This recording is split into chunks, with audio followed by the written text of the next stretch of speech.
those. Take 5 celebrities who love to wine and dine.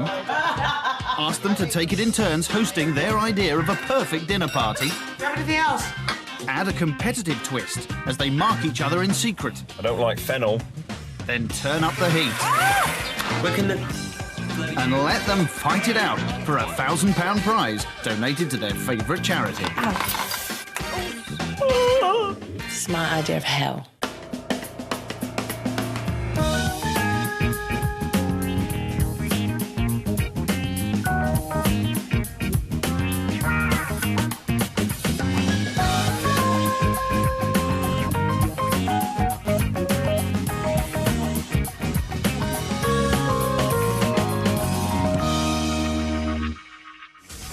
Day 1 of Celebrity Come Dine With Me.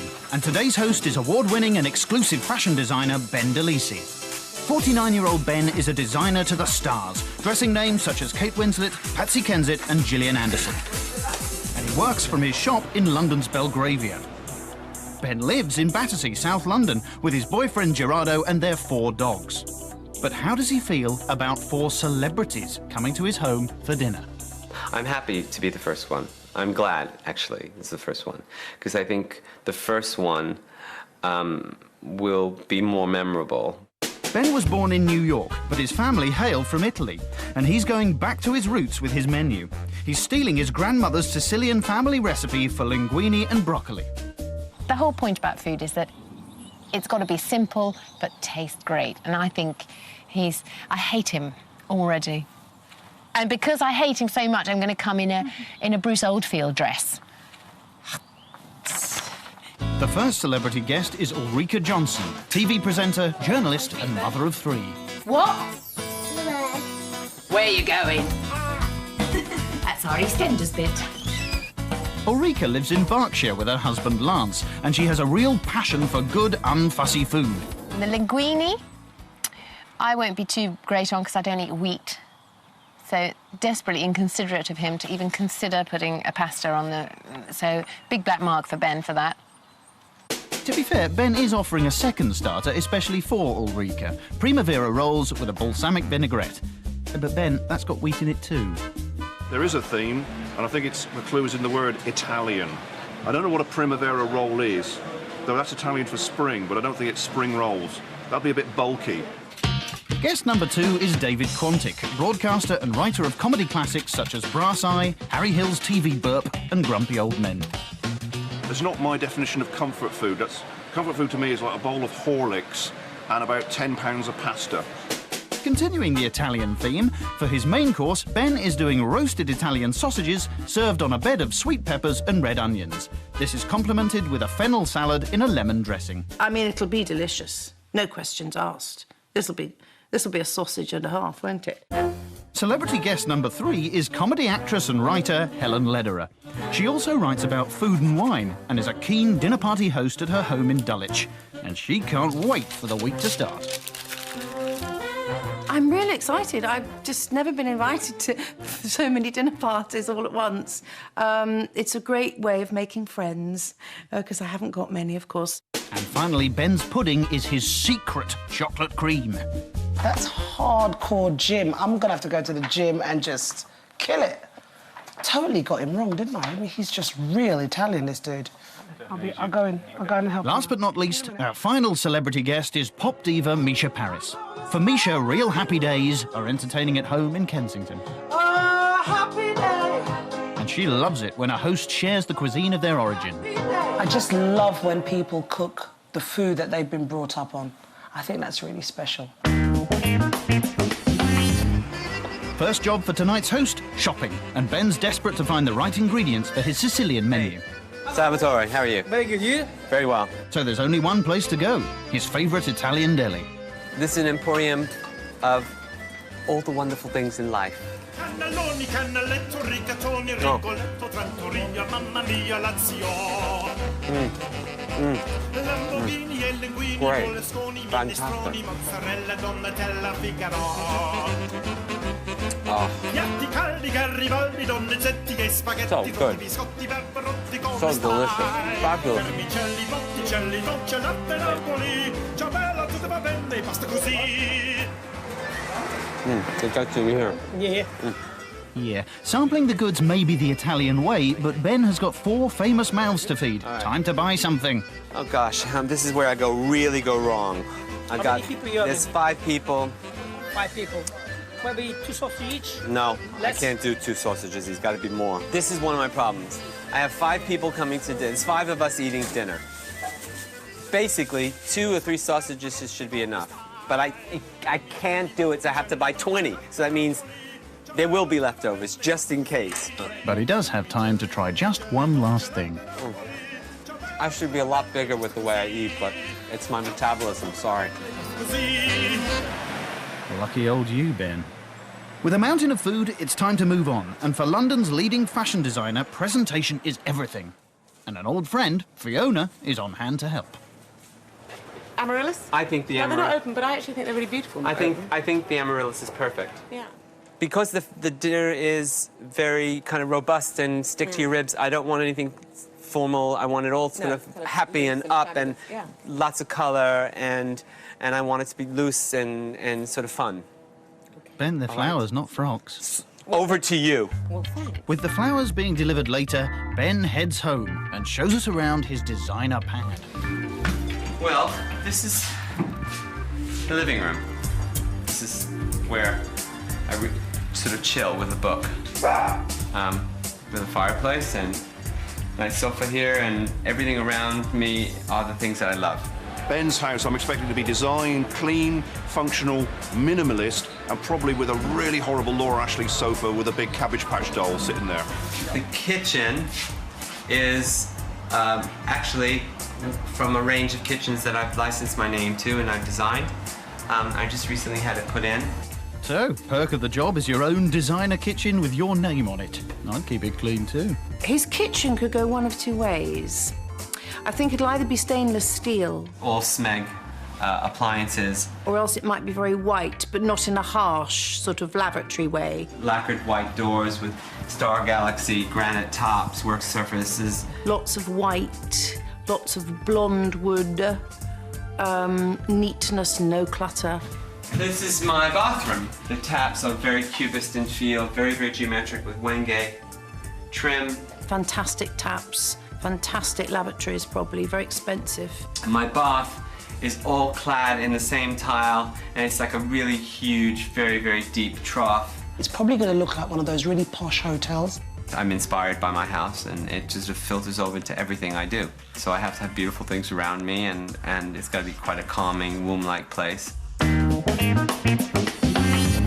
Ben's celebrity guests arrive in 4.5 hours, so it's time to crack on with the cooking. First up, it's a classic Italian fennel salad. It's the kind of salad that you can prepare earlier, and I think the more it infuses with the flavor of the lemon and the cumin and mustard seeds, the better. Ben's fennel salad requires 6 bulbs of fennel cross-cut, 3 lemons skinned and sliced, 2 tablespoons of cumin seeds, 3 tablespoons of crushed green peppercorns, salt and grain mustard, and 80 millilitres of extra virgin olive oil. The worst thing about going to dinner at, one of the world's greatest designers is the fact that I'm really pretty crap at dressing myself. I'm really in jeans all the time. So I'm slightly thinking of maybe just going in my dressing gown and saying, oh, I didn't have time to get dressed. I have quite limited choice about what I wear because I always wear this jacket at the moment. I just wear this jacket. It's a vintage jacket. I might vary the brooch. I think dressing up really, really, really well, like I can for Ben's house, might be a mistake because I can't compete. It will be like trying to be Swedish at Ulrika's or a good singer at Misha's. With time slipping by, it's back to the cooking. The next thing is to tackle the peppers for the main course. It's a small mountain of peppers for 5 people, but they all need to be sliced and diced. Ben adds red onion, olive oil, and marinades it all in dried oregano. My mother always made it with dry, and I asked her why. She always said she was able to get it so that it adhered to everything more than the wet. So if it was good enough for my mum, it's certainly good enough for me. So that's a top tip from Mama Delisi. Estimate 2 sausages for each guest and add to the peppers, or, if you're Ben, add as many as you think they can stomach. Leave to marinate until it's time to cook. With Ben's preparation running smoother than one of his silk frocks, the flowers arrive bang on schedule. That's beautiful. I like the low one right in the front. Ben is hoping that these floral touches will swing a £1,000 win for his chosen charity. But how are the guests feeling about the competition? I don't rate my chances very highly at all, but I don't want to come bottom. On the other hand, I might, because I'm not very sophisticated. I really don't care so much about the winning itself. I mean, you know, I'm so lying.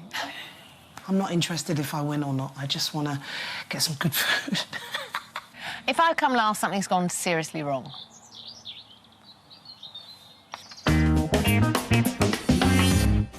With guests due in 40 minutes, the table's laid and anxious Ben has recruited boyfriend Gerardo to help with the final preparations. I didn't want to be cooking when they came, but I have no choice. I have to be cooking when they come.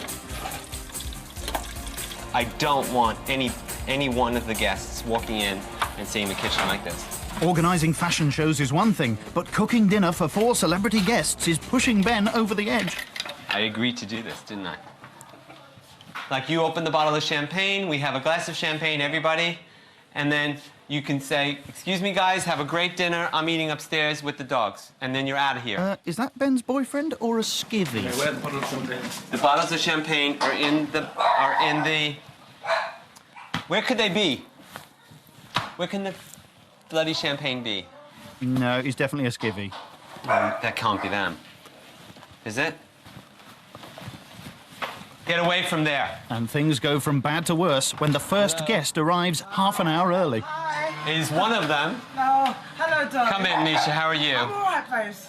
I hadn't have a stressful day. Oh, God. No, it's just been a bit manic. Shortly followed by the other 3. Helen. Hi. How are you? How are you? Nice to meet you. Nice to meet you. Lovely. David. Hello. How are you? Nice to meet you. Ben, come in. There's a cacophony of French bulldogs now. Come through. You're late. I apologise for being on time. Hi. How are you?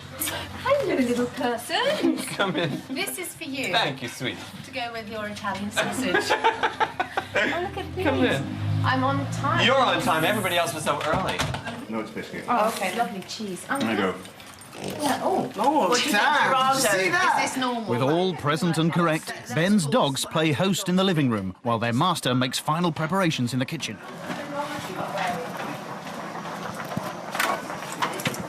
Good save. Having averted one disaster, Ben immediately discovers another. You opened the wrong bottle of wine. Now I have to change glasses, and I don't have other glasses. You just can't get the staff these days. I wonder if for 5 people that's... No, I better do 2. Just in... Last job in the kitchen, put the pasta on. But it looks like Ben has overcated again. There's enough linguine there to sink a battleship. Cheese is nice. It is essentially cheese, but the olives are kind of special. There's that thing in it, and some other things. There's a red thing. And it says New York City, Pepper. so it's obviously... Well, basically anything, the nicer it is, the more the dogs don't want it. So here we go. Olive, look at that. The dogs. Oh, crap, it's an olive. Oh, he's eating it now. He was gobbling them out earlier. So that's 4 happy dogs, but they're not choosing who wins the £1,000 charity prize. Unbelievable. Gosh, you've done all that. Put me to shame. Tonight, top fashionista Ben DeLisi isn't dressing the stars, he's cooking for them. I'm going to have to take one of these dogs home. I used to have There are 4 of four. them. His 4 celebrity guests are about to sample some of his Sicilian grandmother's favourite recipes.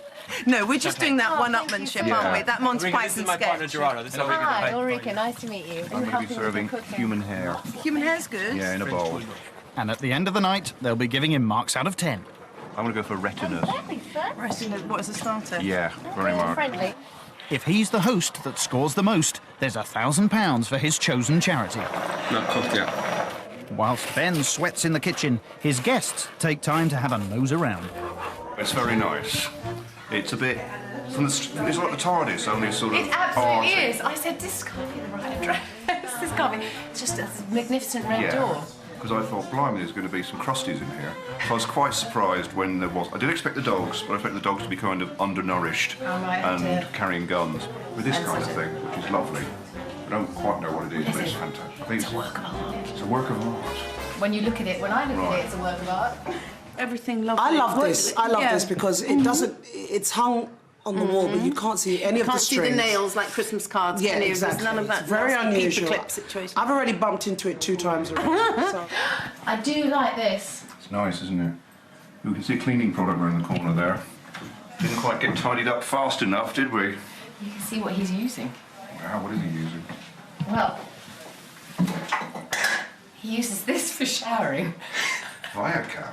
Yes. Blimey, he must be pretty dirty at the end of the day. Oh, this is cool. Look, Don't fall out. Bamboo thing. Look. Where? That's good. Oh, isn't it? lovely. That's a good. And That's, the floor and Yeah. all this is. He's I a thought stylish it man. would be like a little bit like this. I thought it would be like this, but I Yeah. actually thought he'd be in Holland Park or something. Beautiful. Oh, God, this. David, these are silk. Oh my God. These are silk. Silk on a main road. Bit of a risk. Oh, this bathroom is happening. This is my kind of vibe, I have to say. I do like this clean kind of. I'm really like this. This is me. That's nice. Sort of take apart statue. If you live with 2 other people and you fall out, you all get a bit each. It's gorgeous. Okay, guys. Yes, come in. So I'll sit on the outside. Where would you like to sit? Well, we'll have David and Ulrika there. What? Helen here, Misha here, and I'll sit here. For starters, Ben is serving his Italian recipe for primavera rolls and his grandmother's Sicilian linguine with broccoli. And both contain wheat. But will Ulrika say anything?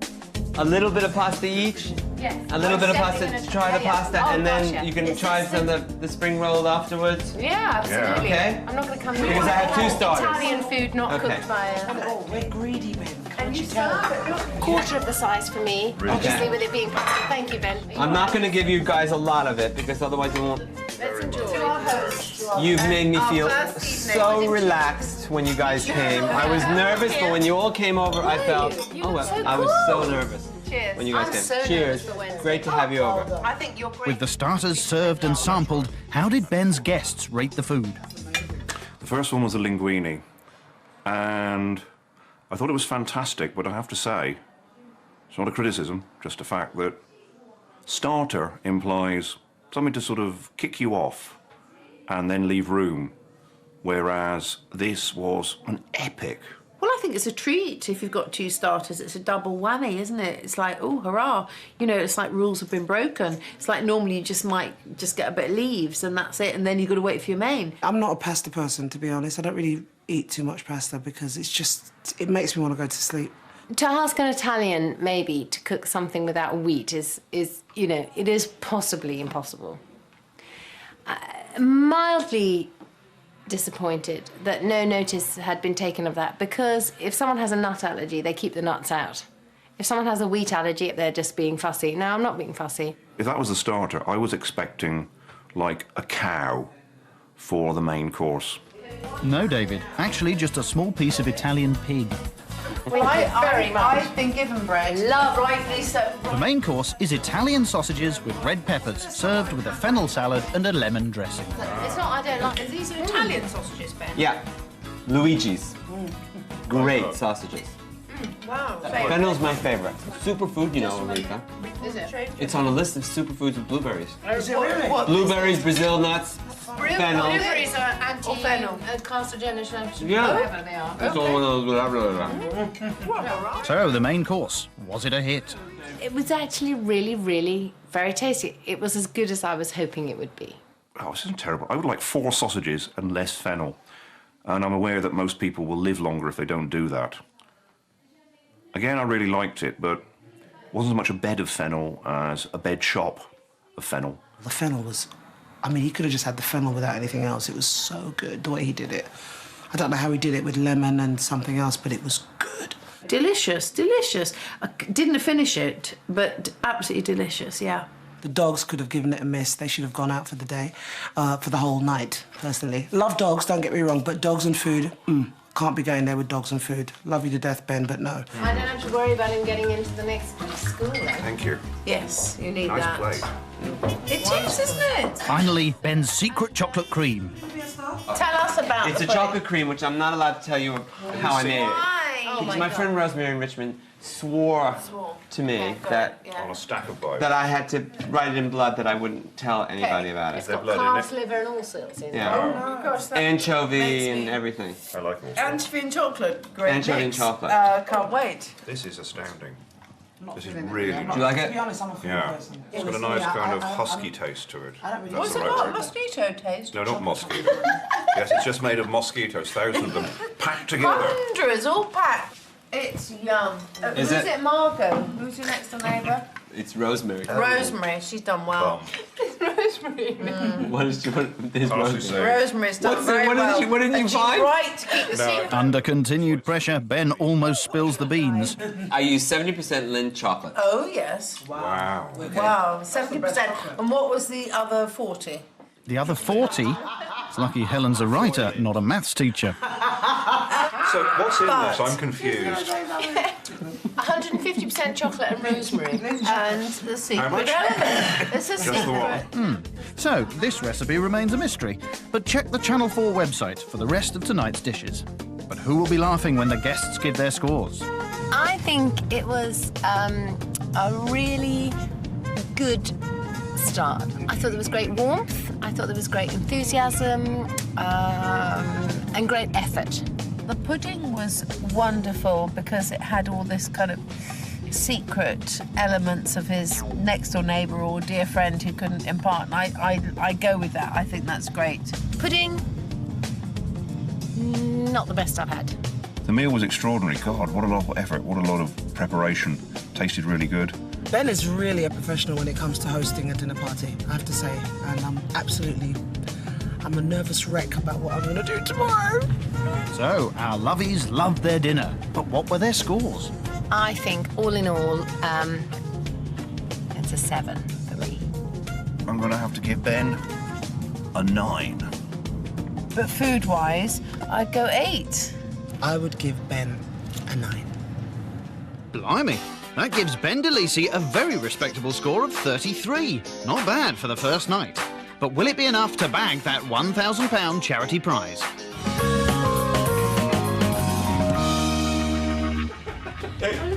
It's day 2 of the competition, and our 5 celebrities are locked in a culinary battle to win that £1,000 charity prize.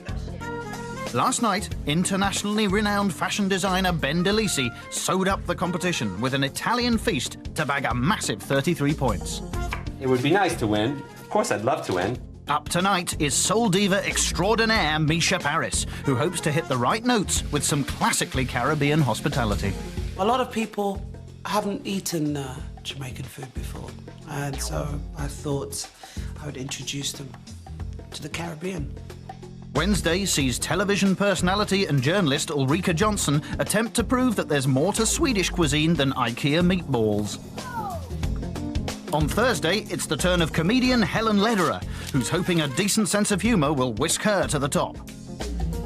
Finally, on Friday, author and sketchwriter David Quantick will be hoping to beat the lot of them by parading his penchant for a good Pinot Grigio. To our host. It's the morning after the first night at Ben's house, and at least one of his celebrity guests is feeling a little unwell. I feel rotten this morning because I have an allergy to wheat. I did taste some of Ben's starters, and I didn't want to seem rude because he had made such an effort. Just to clarify. I drank too much. My words were slurred. I dread to think what I was like at the end of the evening. I just... No. Remember Sex in the I City? had, 3 glasses of red wine, and I have a baby who wakes me up at 5 in the morning, so I feel really quite rough and look quite rough too. Oh dear. But how was Ben as a host? Very much. He was an extremely good host, and the only problem would be the vast amount of food, which I don't really consider a problem. Not enough food would have been a problem, since it's a dinner party and not a starvation party. I think that the women particularly were worried about portions. Ben doesn't have to worry about calories, do you know what I mean? He's like stick insect, he's really thin. Oh dear again. But what about the ambiance? The dogs were like taking over, and fortunately no one was sort of precious about the dogs. In Jamaica, you wouldn't even have the dogs in the house. My dogs are such, they're very well behaved and they're very interesting little creatures. And they ate anything that was near them, including people and faces. Now, you're more likely to associate tonight's host with a microphone and mixing desk than a microwave and mixing bowl. With 9 chart hits, such as My One Temptation and Where Is the Love, soul sensation Misha Paris has sold over 4 million albums worldwide. My first platinum CD, which was so good, and I was only a nipper, looking on the beach there and trying to look all sultry. And back in her Kensington Mews house, Misha is surrounded by her Jamaican roots. So this is my downstairs bathroom, and this is a picture of my grandmother, my father's mother, Miss Emma, and apparently she was just like me, or I'm just like her actually, and she used to do a lot of dinners and things like that. That picture was taken in Jamaica, and if you look at a lot of Caribbean old pictures, they kind of all have that sort of look, which is really cool actually. They dressed really well in those days. Just pity I didn't actually get to meet her actually, because she died before I was born. And Misha's meal reflects those roots, kicking off with her traditional Jamaican dish, ackee and salt cod with a plantain and pineapple garnish. Oh, Misha Paris, what are you like, woman? Plantain I love, because I think that's kind of banana-y or something like that, which, fantastic. Can't remember what ackee is, unfortunately, but I've had it before. It's either a yellow thing or a fish thing, but it's probably the yellow thing because the cod is probably the fish.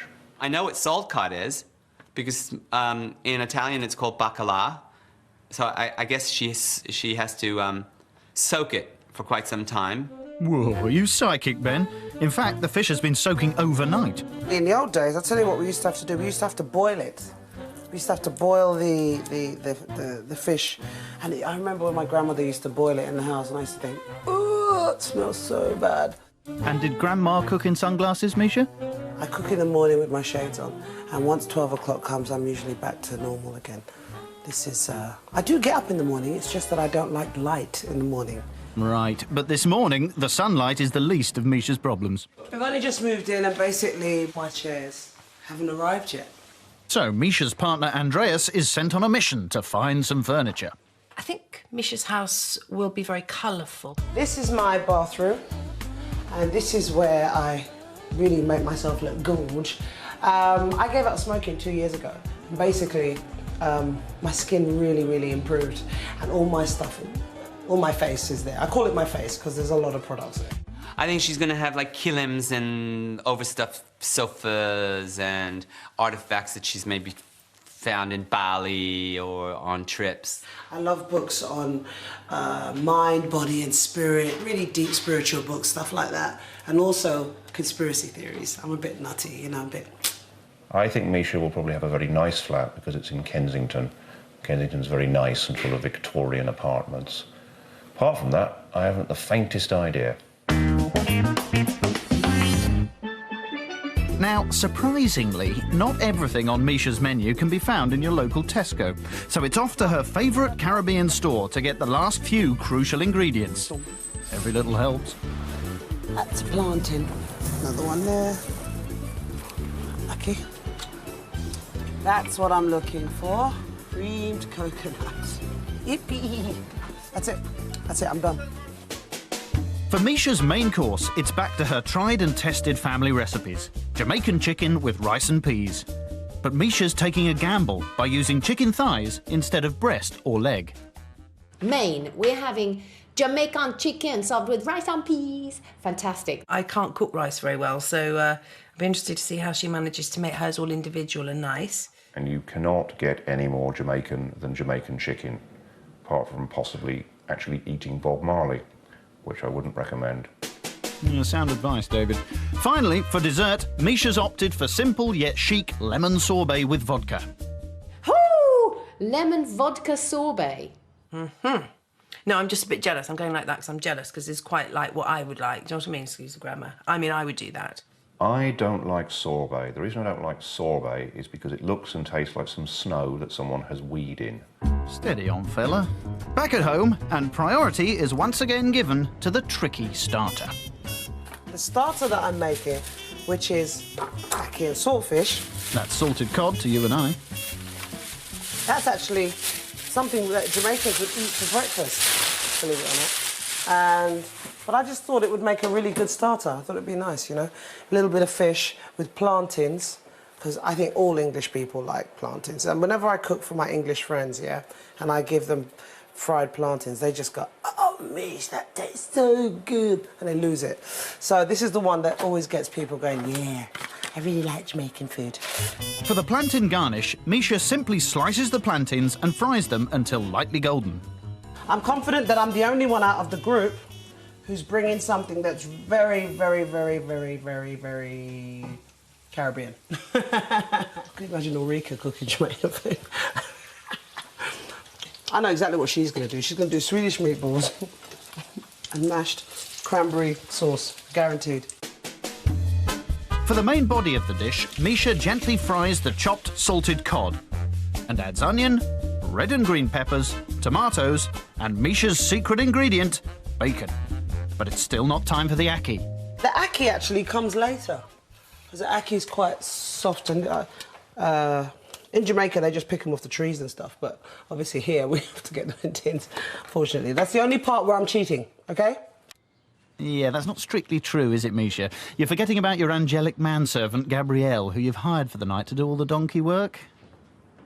Over here, men only cook if they're chefs. I always find that hilarious. But in Jamaica, everybody cooks. Do you know, it's just standard, which I love.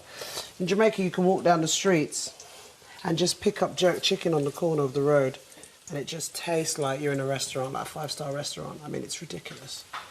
Absolutely fantastic. No jerk chicken tonight, though. Sorry. With the guests due in just 3 hours' time, Misha discovers she's forgotten to buy some of her most important ingredients, so she rings the local shop to track some down. Parsley. P-A-R-S-L-E-Y.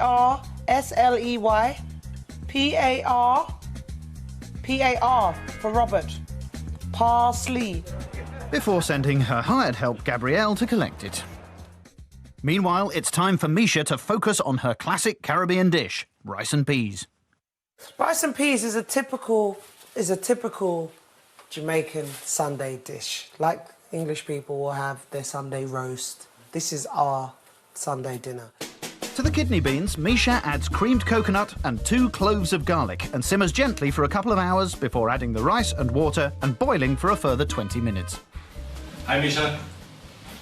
Hi, babe. You're just bringing me. Oh, wicked. But there's some good news. Misha's partners finally tracked down some furniture. Typical. I mean, I've got all these celebrities coming around my house and my furniture hasn't arrived yet. It's really stressful. But they have benches now, so it's better than nothing. And we need probably another chair. So, with only 4 seats and 5 guests, the hunt for furniture continues. And with just over an hour to go before the guests are due, Gabrielle at last starts to set the table. But Misha's made yet another massive oversight. We need to warm up the food. And I've just realised that we haven't got a microwave. Can't cope. Thought I had it all under control. Gabrielle! We're going to definitely need to buy a microwave, darling. Yes, we kind of need one because we're going to need to warm up the food. We're going to need to warm up the food for the people. So we're going out to the high street and just get one. Thank you so much. Yeah, there's your celebrity solution, you see. Send your manservant to buy one. But at least Misha can get on with her main course, Jamaican chicken, by simply deboning the chicken thighs and seasoning with mild madras, lemon juice, salt, pepper and thyme. And I'm going to brown it. Before adding green pepper, chicken stock and water, and leaving to simmer gently.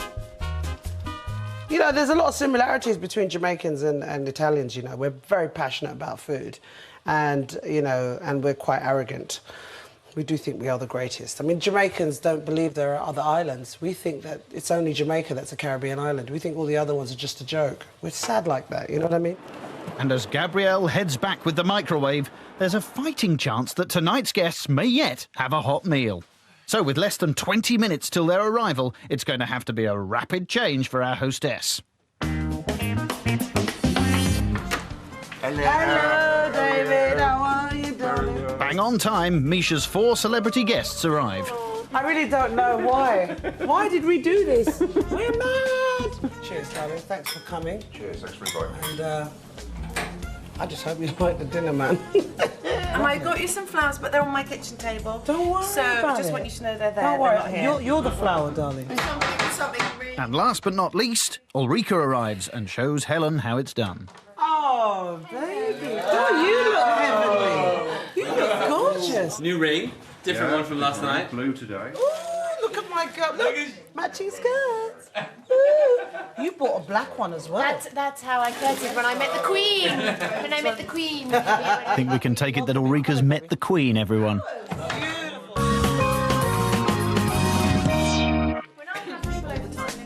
Tonight, Platinum Award winner and soul diva Misha Paris is hosting a dinner party with a difference. Not only are her 4 guests all celebrities, but they'll also be marking her on the evening in a battle to win £1,000 for the charity of their choice. And Misha's pulling out all the stops, including hiring her knight in pink and white, Gabrielle, to make sure everything runs smoothly. That looks really good. Don't you think that looks nice? So, as the final preparations are made, the guests have a nose around Misha's home. Interested in the toilet. Should we go together? Yes. Because girls go in couples. They do. What do you think? Oh, This is nice. very sweet. Nice. That there was the first ever CD I bought. Not my first album, LP, obviously, but the first compact Whatever, like disc. CD, Yeah. like not Compact disc to own, yeah. This is like spiral. What is a spiral staircase? Spiral staircase. Nice. Beautiful, but how you get furniture up in it, it's crazy. This must be Grandma. Very seriously controlling and I wouldn't mess with her. No, exactly.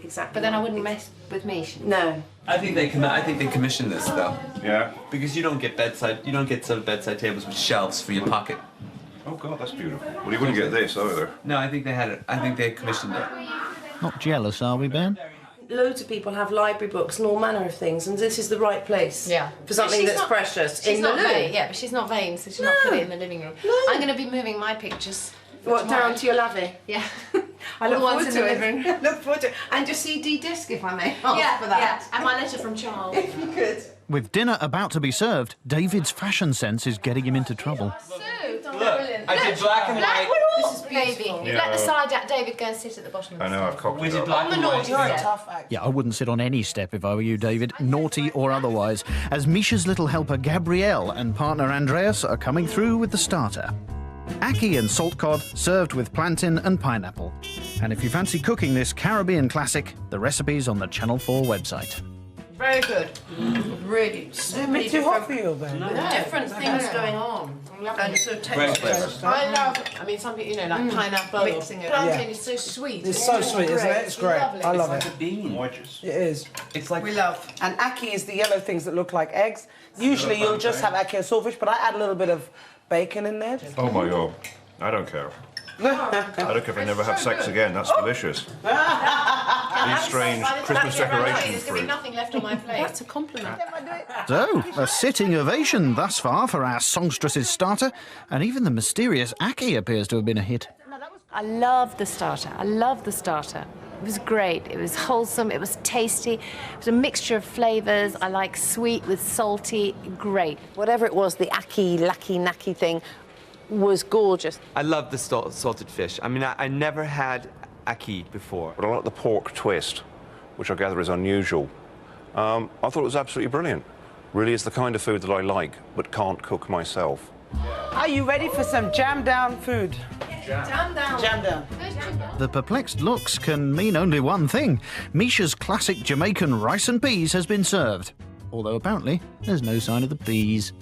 I thought peas were green. Because that's what we say. Oh, okay, you call it rice. Jamaicans say rice and comes to peas, chicken. even though it's beans. Oh, okay. Ah, Caribbean top tips from our hostess then, who, in keeping with tradition, is serving Jamaican chicken thighs as the remainder of her main course, to spice up her chances of winning the £1,000 charity prize.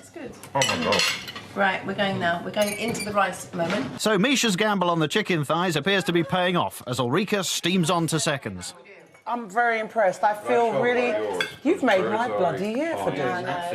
I'm so glad she likes my food. Suitably stuffed, Ulrika tackles some serious debate with her new celebrity chums. Okay, just one Oh, word. yes. Misha, Marmite.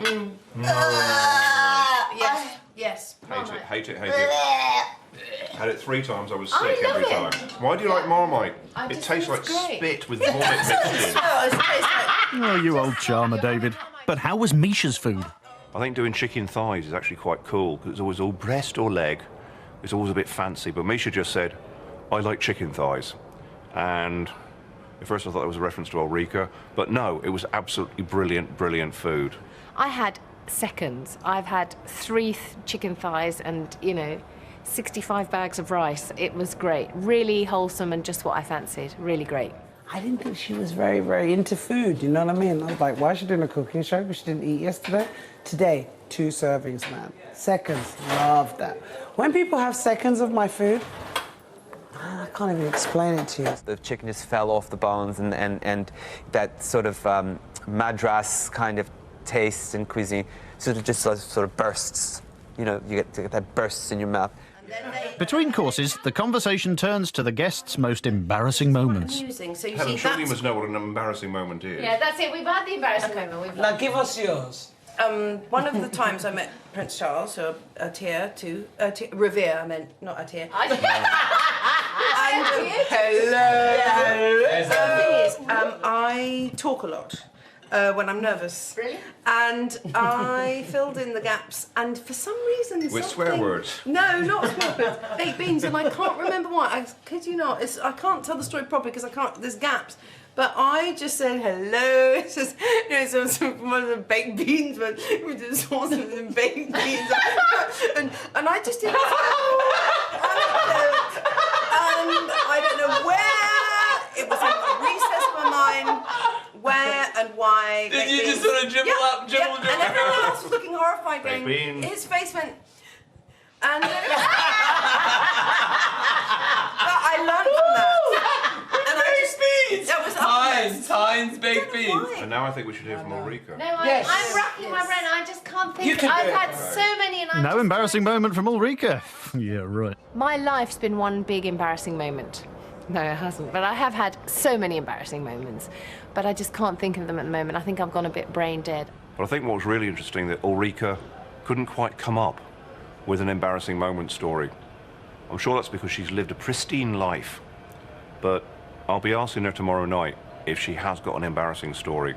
I will have one tomorrow night. I will have 1,000. I'll keep them going all night. Are you ready to have some nice dessert? Get rid of all those spices you had earlier. Yeah. Okay, I'm going to give you a sorbet. As Misha says, it's a refreshing sorbet for dessert, and lashings of non-Scandinavian vodka, of course. I'm insulted that you have not got absolute vodka. No, it's Russian, honey, because it's all about... This is bad. Now, children. So, will David, who hates lemon sorbet, be conquered by Misha's pudding? You'd like it? Oh, that's good. I have to be honest with you and say that to me, normally, sorbet tastes like snot, but this is really, really nice. Praise indeed, David. So, as the evening draws to a close, has Misha's laid-back hostessing gone down well? Or was the vodka a touch too much for some? Lemon sorbet is my favourite. I love lemon sorbet. Lemon Russian vodka, what's that all about, Mish? Not having that. I don't know if you could hear any of us. We were just shouting above each other. It was awful. I think the whole thing of this is that we're like 5 penguins craving fish, fish being attention, and we're all sat at the table going, fish, fish, fish, fish, fish. And, yeah, fish. Must have missed that moment. So, has Misha done enough to go top in the race for the £1,000 prize? I'm not expecting any of us to get a 9 or a 10 because I don't think any of us are professional chefs. The flavours and the textures were my kind of flavours and textures, I have to say, from my heart, that's it. I'm going to give the evening... Great company, lots of drink and eat and smoke, so 10. The evening was tip-top in every way, and she gets an 8. Well, that's an incredible 36 points for Misha, who goes straight to the top of the scoreboard and leads the way to that £1,000 prize for charity.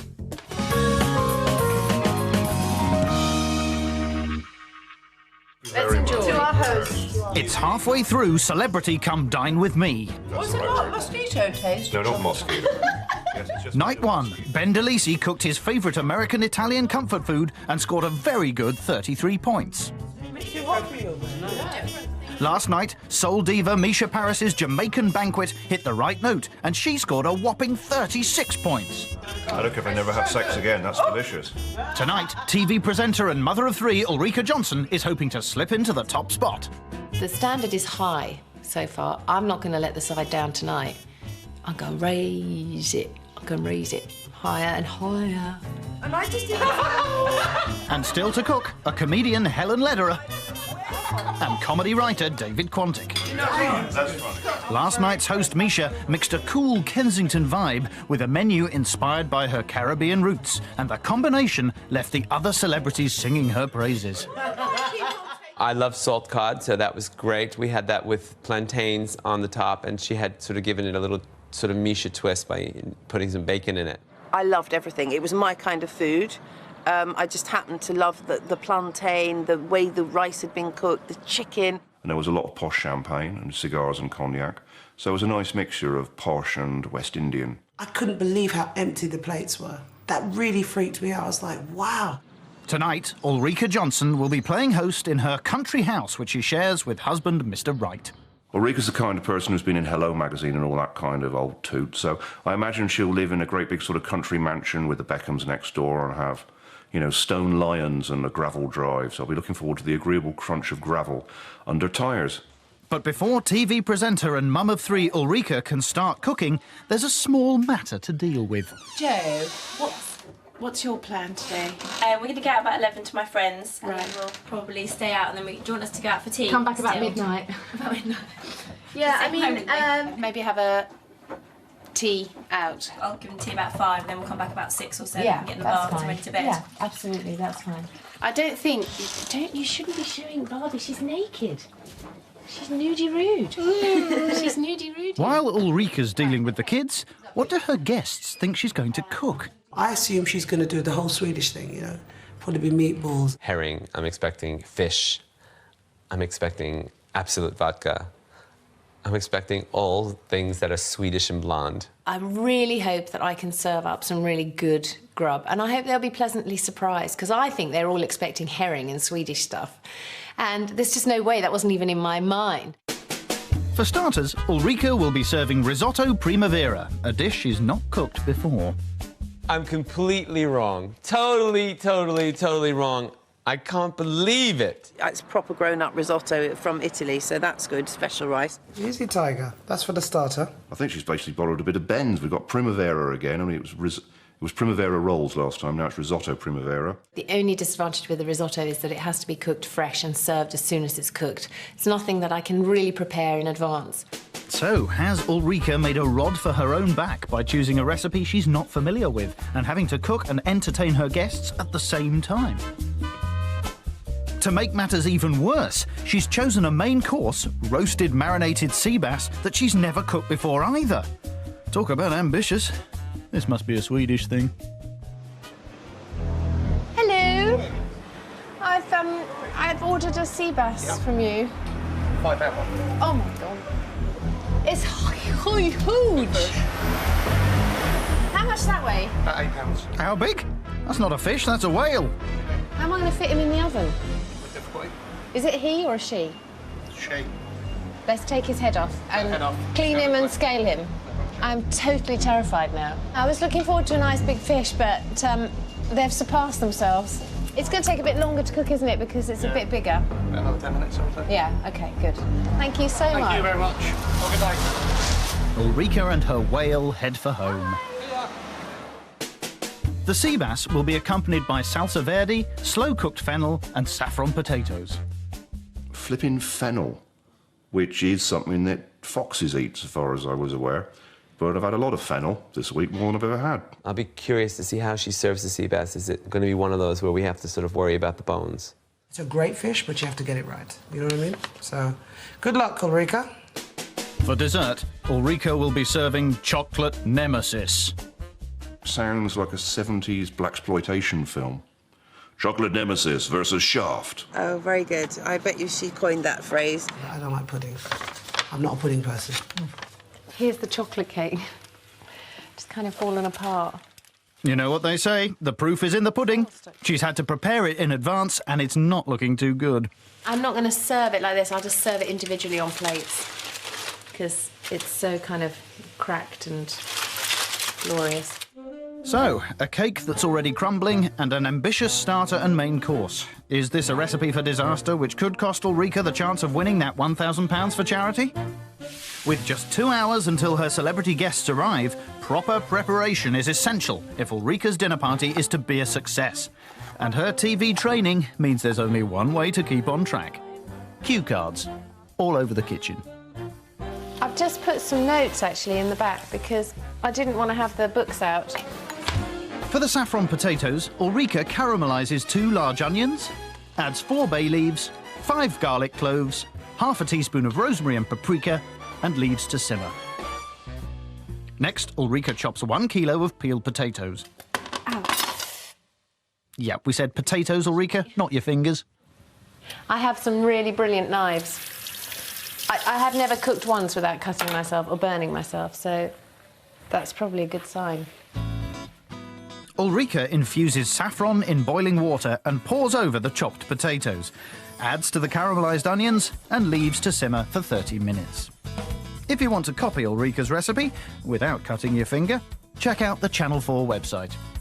There's still a lot to do if she's to deliver this sophisticated menu. Next, David's favourite. Take 4 fennel, cut them into 6, add to a pan and cook at a high heat for 10 minutes. Meanwhile, chop dill and garlic cloves to mix with the fennel. Despite a complicated menu, Ulrika is confident she's chosen well enough to beat Ben and Misha and win that £1,000 for charity. And I hope it shows that I'm interested in cooking. And they'll take that on board when they score. I thought Helen might be my biggest competition. But I think Ulrika has now moved Helen out of that spot. She's not playing. She wants to win.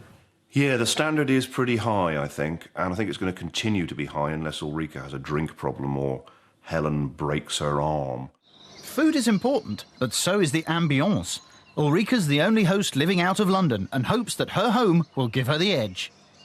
I think it's really warm and friendly and kind of comfortable. It's not a show home.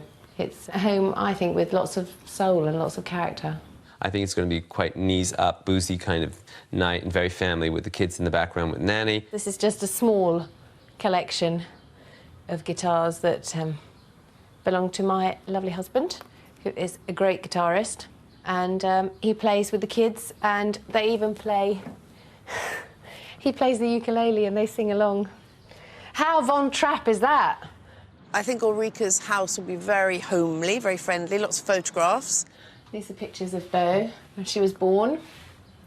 And I got to hold her for about 10 minutes before they took her away because she's got this heart condition. So it was kind of a really anxious and happy moment when she was born. I expect there'll be ghillies and beaters bringing grouse into us and people coming to the door begging for straws. That is my father, who is no longer with us, who loved a good time.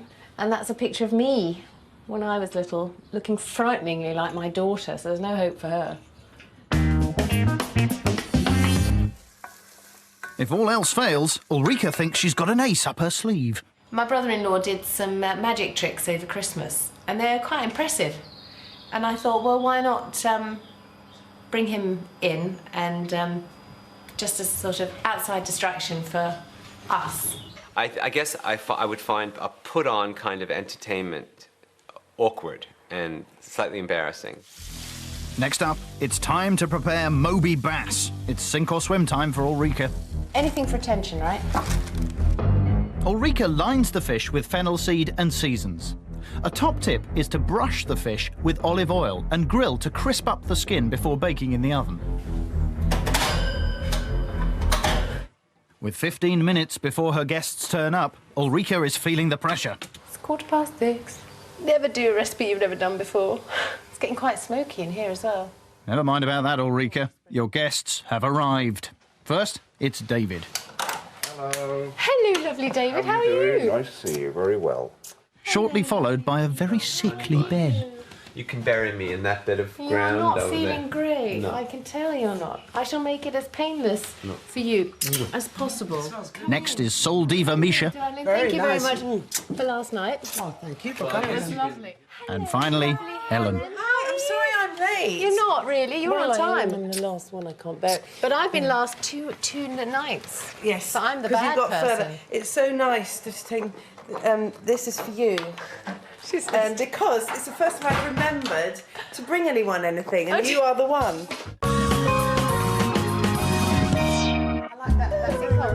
Tonight, TV presenter Ulrika Jonsson is throwing a dinner party with a twist.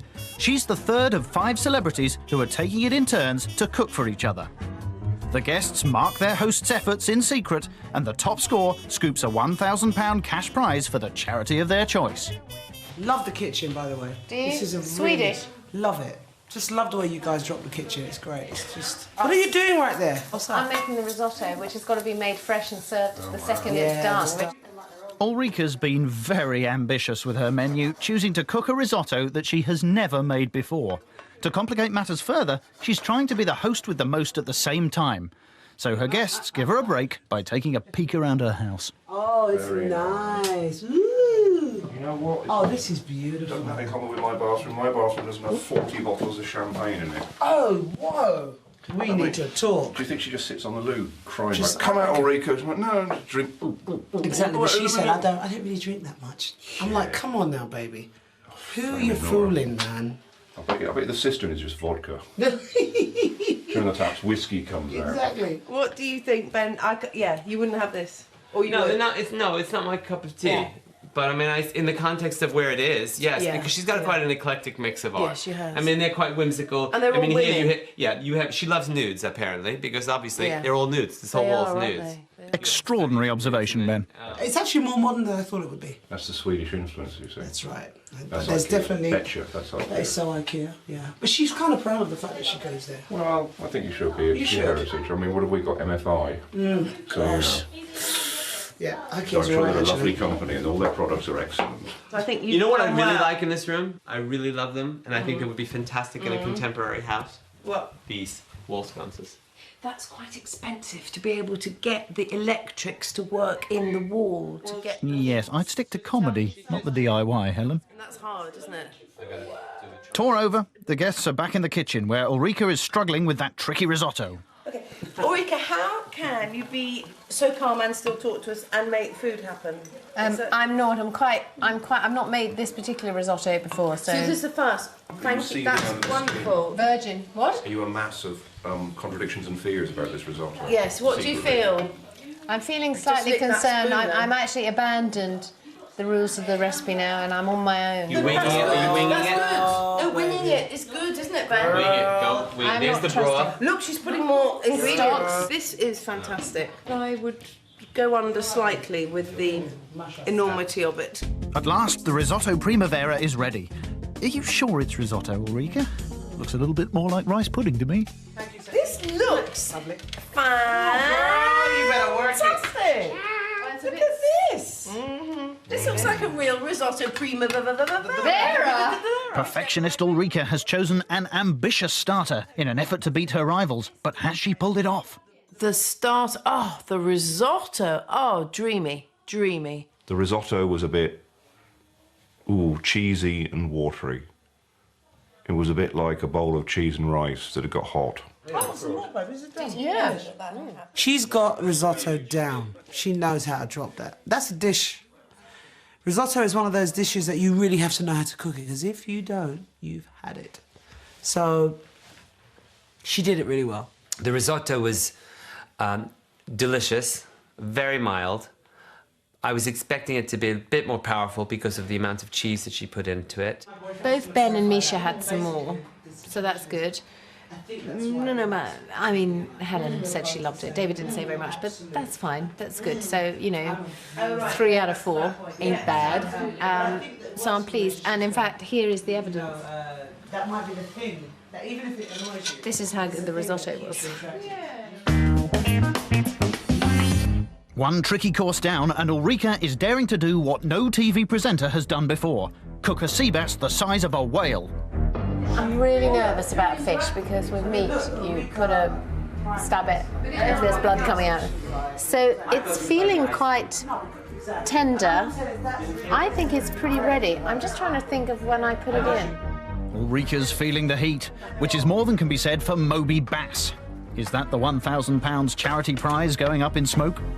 Kind of going, the thought of being burnt. Well, the fish was just a percent uncooked. So I'm going for a wee, and then I'm going to hopefully it'll be done. It's one of those things you just can't time, and also something you don't want to get wrong. Dry fish. I don't want to be serving that to people like this. They'll be. Looks like the fish isn't the only one marinating. Who has? It's been 25 minutes since the guests had their starter. All eyes are on Ulrika and her whale of a fish. Please don't watch me. This may turn out to be a disaster, and if I need to salvage it. And in an effort to make up lost time, she enlists her son Cameron to help. Give that to Mika. Saturday, how are you ready for Saturday? Cameron. And you So when come open do the door and she went to kiss you and you walked right by her. I know, I've noticed that. You didn't let her kiss. For main course, Ulrika finally serves marinated sea bass with slow-roasted fennel, saffron potatoes and a salsa verde. Sea bass is one of those fishes you have to be very careful because you get it wrong, you so get it wrong. And I didn't think that she got that really well. I didn't think she did a good job on the sea bass. Oh, the main course was like really like wow. Fennel. Again, fennel. What is it? Is this the World Fennel Championships? I thought the fish was divine. Very, very light, not remotely fishy, but I love sea bass. Very flaky and just the right amount. I don't really like potatoes. And I especially don't like potatoes if they got a bit cold. And Ulrika's spuds had got a bit cold. Guys? Oh. With the main course finished, Ulrika unveils her secret weapon in the battle for that charity prize, her brother-in-law, turned magician, Rufus. He's a tricky man. But little does she know that Ben, who's first in line for the tricks, hates entertainment at dinner parties. I'm going to do some card tricks. I'm going to ask you to pick a card occasionally, and when the card is picked, it's a good idea. If I don't know what it is, but if all of you do, okay? Ben, are you ready? I'm ready. Yep. Tell me when to stop. Tell me when to stop. Stop! Have a look at that card that we cut out. Okay? Pick it up, show everybody. Don't tell him what it is. Show us. Don't tell me what it is. Don't tell him. Okay. Put the card on the top there. No, he's got to give it back to him. That means he's gonna. No, Okay. he's just You happy with shuffled that? it. Yes, I'm happy with it. Okay. Are you all watching this? Do you remember what the card was? Yeah, Okay. There, that one? No. No. Okay. That one? No. And that one? This may take some time. Okay. I want you to point to one of those cards. Shh. Just point to one of those cards, Ben. What was the name of your card? My card was a 9 of hearts. Okay, should we It just, can't possibly just turn that be- over they were slowly and all- show the they camera. were Turn over all slowly. black I'm not feeling it, man. That's not right. Rufus, man. Let's see it. They were all black suits. You saw it. Can we see it? What? Whoa. What's the deal? A little bit sly, the magician thing, you know what I'm saying? I'm like, that's dark. You know, how can we live up to that? I was a bit dubious. I thought, oh my God, you know, we're going to be compelled to like this person. And what if it goes all horribly pear-shaped? And how do you do it? I mean, and I'm not a good actor. But you've seen it. You've captured it. I mean, he was great. We all got enchanted in something else. I mean, you know, we're all boring old celebs, so we need distracting. You and me got to talk. While Rufus is entertaining, Ulrika is hoping to conjure up some culinary magic to disguise the crumbling cake that forms the basis of her dessert, chocolate nemesis. Chocolate. But she's heading for another potential problem. Do you have anything else? Misha doesn't do chocolate desserts. Or so she says. You're right. That's yours. Well, she's a nurse. Guys, this is chocolate nemesis. And the best thing is it contains no flour, so it's the only pudding that I got. What it has got in it is 675 grams of chocolate, 10 eggs, loads of sugar and butter. If you think your guests could deal with such a delight, look it up on the Channel 4 website. Oh my God, this is excellent. And would you believe it, Misha gives in to temptation. Everybody, The cocktail Misha tastes Paris like eating semen. chocolate. It's really good. I finished. I Look, think so. he did it first. Easy, Tiger. This is the best dessert. Let's have a toast to the dessert Yeah. chef. Dessert. I ate your food. It's all good. Best part of the meal. Give me, Thank give you, me, give me, Ulrika, give for me, give me. a wonderful night. Great evening. Cheers, sweetie. As the night draws to a close, it's the moment of truth for Ulrika. Did her guests notice that crumbling cake in the dessert?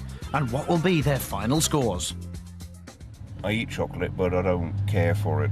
Same way that I ride a bicycle, but I don't really care about bicycles. So, nah. It was a delicious dessert, but I think a little bit of it goes a long way. I wanted some to take home. For me tonight, it was all about the starter and the dessert, but I didn't like the main. I'm going for this mark, 8, because brilliant evening, brilliant company. Ulrika was a fantastic hostess, but I don't like fennel. There were some excellent tastes going on. That's a 9. And I said I wouldn't do this for anyone, but I think she put a lot of effort into this. A lot of effort. I'm giving her a 9. I'm giving Ulrika an 8. If I'd liked the sea bass, it would have been a 10. Oh, and a 10 would have put Ulrika level with Misha in first place, but instead she scored a very respectable 34, and that puts her into second place.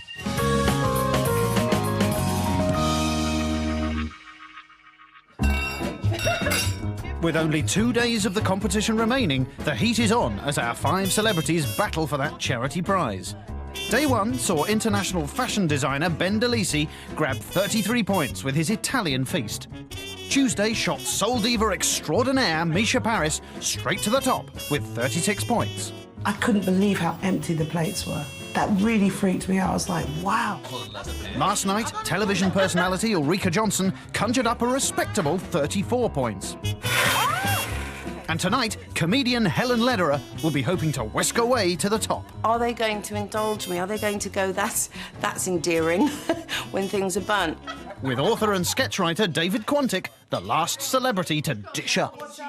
Last night, Ulrika's gamble on her whale-sized sea bass didn't do enough to take her to the head of the table. Ulrika's meal wasn't the best. You can wait until my meal for the worst, but Ulrika's definitely isn't the best. I think it's pretty ready. I would never touch sea bass myself. I wouldn't cook it myself because it's one of those fishes you really have to know how to cook it. And I didn't think she did it that well. The food looked good, and when I tasted it, I thought it tasted really good, so that's what I was happy with. I've just allowed myself this time to just eat and drink as much as I possibly can because it's free. And then when it's over, I'll just sort myself out and go into the Priory or something. Ulrika's other secret weapon, a tableside magician, went down somewhat better. Well, you know, all of us have been struggling thinking about how we're going to try and make the food rock, you know, and she comes in with a magician. I mean, that's a stroke of genius. When I told my guests about it, their hearts sank and their faces dropped. I thought, oh my God, this is going to be embarrassing. What if he just screws it all up? When you think of card tricks, you don't think of Ulrika Johnson.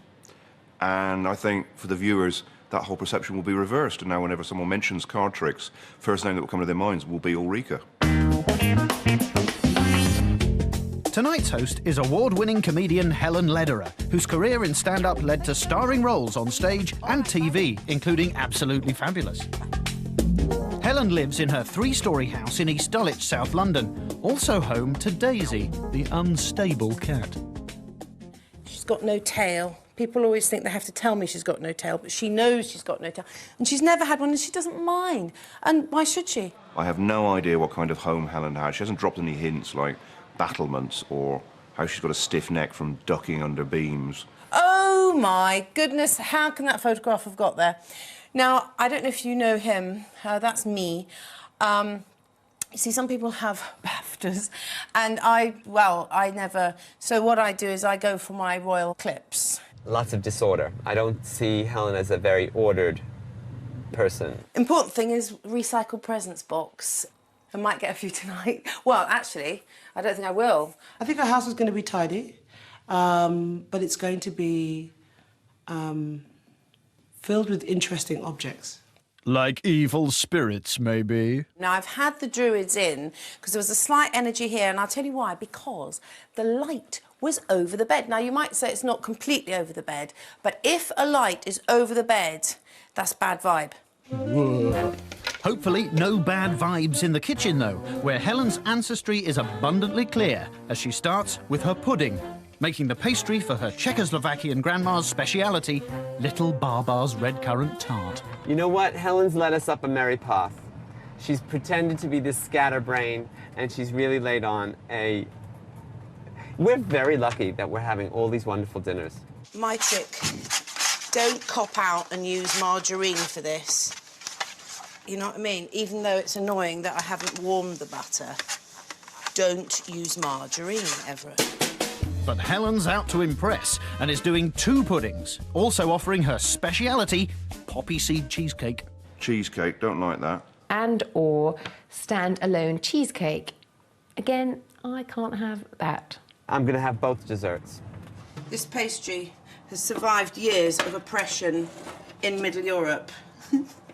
And here it is now, in the suburbs, reappearing.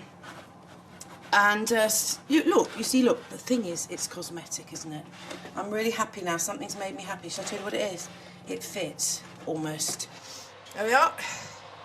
That is a beautiful pastry. Brilliant, Helen. So, with the pastry in, it's a quick trip to the local store to buy red currants for the tart, which she'll complete later, once the pastry has cooled. For 5 people, and maybe 4 punnets, do you think? 4 punnets? Yeah. Bit of sugar. Not too much. Anything else, madam? No, that'll do me.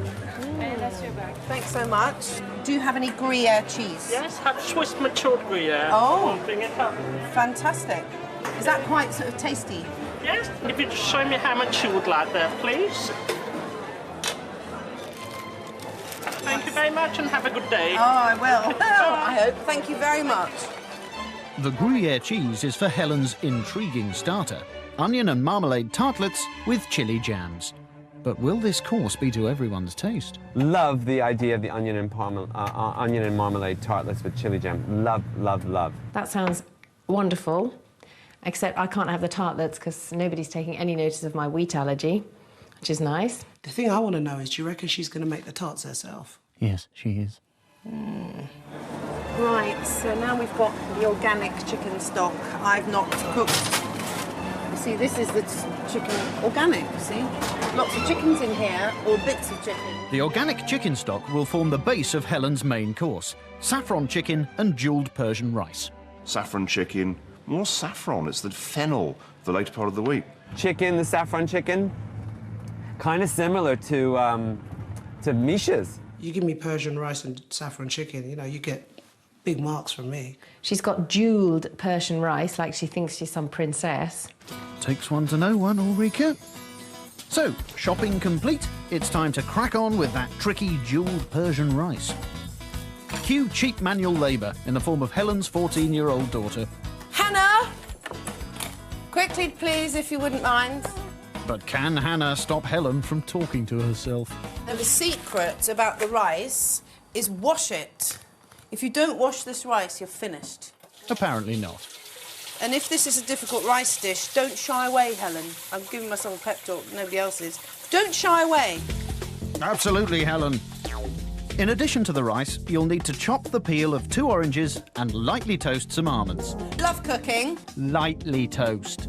Before adding cardamom pods, rose petals and pistachio nuts. Somebody's come into my recipe book when I wasn't here, and they've just put more things. They've just made it, they've lengthened it. Because last time I did it, didn't have that. Spooky. Best get those druids back again. Finally, Helen layers the boiled rice and fruit mixture onto hot oil and cooks on a low heat for 50 minutes. With the rice successfully completed, Helen treats herself to a drop of bubbly. This is 2 days old, but it's bliss. It's flat champagne. Never tasted so well. Before moving on to her saffron chicken by searing the chicken breasts and gently frying some cardamom pods, cinnamon and onion. Right, still some left. And finally covering with saffron stock and cooking for 40 minutes. We've got to do the cheesecake. I want to get puddings done. 8 ounces of caster sugar. Where's the what's With the main course having gone rather well, it's time for the Lederer ladies to crack on with the 2 desserts. Oh, no, don't say we haven't got caster sugar. Oh, there we go. I love that. Firstly, the poppy seed cheesecake. Does it matter if the scales are dirty? No, not really. Right, don't do it yet. Yeah, I meant do it yet. Sugar goes in. That's it, Helen. Clear, concise instructions. We want to do everything quite quickly now. From the simple point of view, is that I'm not ready, you know, I'm behind schedule. And I don't know why, but I always am. Is it plain flour? Yeah, the flour. 40 grams. We'll do it in English.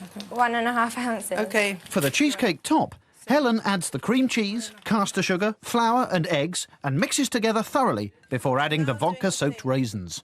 So maybe I shouldn't put too much vodka in, because I went mad the last time I did it. Everything went weird. For the breadcrumb base, Helen simply takes 1.5 ounces of bread and blends. Remembering to keep the lid on, of course. Before pouring the mixture, including the utensils apparently, onto the breadcrumb base, ready for baking. It's leaking. I'm very anxious, but I cannot go back. It's leaking. It's fine. It's fine. It's kind of a personal... It's all going to fall out, Mum. If some of it can stay there for 40 minutes, then some of it will be cooked. It's kind of like falling out and bubbling. I'm not thinking about it. Okay. That's it, done. I can't go back. Okay. Right, cheesecake done. Okay. I would have thought that she's taking it very, very seriously and wants to make the best impression she can, because that's Helen. I think Helen wants to do the very best she can all the time. She's lying. She's such a good chef, and she's just pretending that she's nervous. So if that's true, then I shall really not be nice to her tonight. Well, Ulrika, the proof could well be in the pudding, or puddings in Helen's case, as, using the pastry she made earlier, Helen finishes off her grandmother's red currant tart. I think that looks shop bought. Possibly. Bring them by, maybe. Anyway. Grandma would be proud, Helen. It's bliss. So, with less than an hour until the guests arrive, Helen's ambitious menu looks like it's coming together. Until she checks the poppy seed cheesecake, of course. Oh, I didn't put the poppy seeds in. Oh, my God. No, poppy seeds. Where are the poppy seeds? I'll put them on now. I wonder if we can put the poppy seeds on now. Oh, no, I can't believe this. Now, hang on, we have to make a decision. I just tried, just a little bit. Okay. No. Yeah, it's fine. Look at that, it's fine. That just looks like there's earth on it. Rule 1 in celebrity cooking: share everything with your guests, including your germs. There's no saliva on there. It's just my breath. I've brushed my teeth this morning. There we are. Oh my God. There, that's you know, that's just a kind of sprinkle of... I can't believe that's a first. Looking like the £1,000 prize is slipping from her grasp. That was fantastic. Fantastic. Thank you very much. Thank you. Helen dismisses Hannah. Super. But never wanting to be short of a dog's body, she's arranged for her official hired help to come and take over. Oh, yes. Jonathan, a thespian by trade, will be acting as cook, cleaner and waiter for the night. Oh, Jonathan, quickly, no problem. Starting now, as Helen's off for a quick scrub before her guests arrive. Because what's happened is, Jonathan... Jonathan... With Helen transformed into hostess extraordinaire, it's time for another nerve settler before her celebrity friends turn up. Right, you know what you're doing? Yep. Do I know what I'm doing? Nope. No. There we are. Cheers. Then. But before Helen can enjoy her drink, the first guest arrives. Oh, who is it? Oh! It's my nut friend! So bad, because I didn't buy anything. Oh, hello, number 2! Oh, my God, Traffic's terrible. The man of clothes. Ben's arrived. Come in to my natural habitat. Now, this is Ben DeLisi, this is Hannah. How are you, Hannah? So whilst Helen's punctual guests enjoy pre-dinner drinks, there's still no sign of Ulrika. Cheers, everybody. Tonight, award-winning comedian Helen Lederer is hosting a unique dinner party. Not only are her 4 guests all celebrities, but they'll also be marking her on the evening in a battle to win £1,000 for the charity of their choice. And with Ulrika running late, Helen's other guests take a peek around her pad. Oh, this is nice. Doesn't smell funny either. Look at that. That's really nice. Bloody hell. So Gorgeous. you can sit in the bath. That's lovely. Great design. Oh, this is amazing. This is very... This is Sunday Magazine. That's right. It's a lovely... Ulrika's was good, but Ulrika's was like Friday afternoon It's true. magazine. This is the Sunday. proper stuff. I want to know. Okay. How was she today? Was she a mess? Was she a mess? Yes, your mum. Yeah. No, she was fine. It was all fine. And then things just started to go wrong. She's been the darkest horse, I think. In Oh, this really? Yeah, because she's always doing this sort of, oh, I'll never be able to do it, or, oh, everybody's done such a great job, Yeah. and I can't do it, I won't be able to do it. And I knew when I opened the menu, Yeah, the menu. Did you think it was good? I thought the menu was great. She was on time. Okay, this is the secret place. It's a beautiful house. Look at those shoes. Yeah. Whoa. That's She's got like tiny feet too, little feet. It's ridiculous, like a doll's shoe.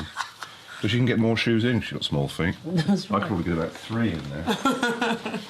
What's it like living with Catriona from Ab Fab? We have very different sense of humour, but I love living with her. It's quite exciting. Fashionably late, Helen's final guest arrives and is in fine tune. How are you? Joyful and triumphant. It's like the Swedish National Choir on your doorstep. Still, at least now dinner can begin, just as soon as the guests locate their nameplates. Helen wants everyone to sit down at the table now. Eureka, I'm sorry, you're next to me. Sweetie, it's But not that. I'm spelt Misha, incorrectly. I'm spelt wrong too. And it's smearing. And it's Oh, smearing. stop it. Sit, put your bottoms down. Micro Paris, that's what I usually I'm Well, right that's a good now. start. Oh dear. Still, at least Helen's manservant can now serve the starter. Onion and marmalade tartlets on a bread base with a rocket garnish. But what about Ulrika's wheat allergy? Have they got wheat in them? Yes. Flour? Yes. She had the egg Eureka. What's in them? It's Where's David? organic. Thank you, sweetheart. Just eat the top. I'll just eat the Yeah, top. don't eat the base. Oops. Well, at least Jonathan got the table set properly. Hey, Helen? What do you mean? May I have Oh, napkin! Oh my God! Oh, hurrah! I've been Hurrah! trying to dry the jammy. Jonathan, napkins, white, plastic, bought them, free. No, I One get the other. I'll have paper towel. napkin. Where are the Okay, napkins? bring napkins. Paper towels, do paper towels. Kitchen roll at a celebrity dinner party. Brilliant. Still, at least it looks like some of the guests are enjoying the food. Yeah. Oh, look! Oh, so I would sweet. lick it, but I think it makes bad TV. You're quite right, Ben. But what do the other guests think of their first course? I loved the starter. The starter was wicked. Well, I have a wheat allergy, and the base of the starter was wheat-based. But that's fine. I sort of scraped the topping off, which was really lovely. What made it was all the chili jam and all those marmalades on the dish.